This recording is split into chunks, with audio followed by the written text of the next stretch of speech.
என்னடா அது ஒரே அமைதியா இருக்கு, ஒருத்தனையும் காணோம். எனக்கே கொஞ்சம் பயமாத்தான் இருக்கு. யாராவது இருக்கீங்களா? ஒருத்தனையும் காணோம். எங்க போனாங்க தெரியல. ஒரு காலத்துல கோடி கோடியா சம்பாதிச்ச 10 வீடு 4 காரணம் சந்தோஷமா தான் இருந்தேன். கடை தண்ணி நான் கஷ்டப்பட்டு உழைச்சி சம்பாதிச்சேன். சொந்த பந்தமெல்லாம் கூடவே இருந்தானுங்க. எப்பவும் நண்பர்கள் கோத்தா எப்பவும் கும்மானம் போட்டுக்கிட்டே இருந்தானுங்க. திடீர்னு ஒரு நாள் நெஞ்ச வலிக்குதுன்னு படுத்தேன். அவ்வளவுதான், எங்க ஜீக்கு கொண்டாந்து விட்டுட்டு போயிட்டாங்க. அவ்வளவுதான் நாடா வாழ்க்கை.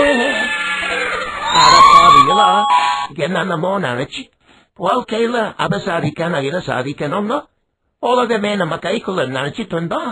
கடைசிக்கு அது விட்டுட்டு போயிட்டீங்களா? யாராவது இருக்கீங்களா?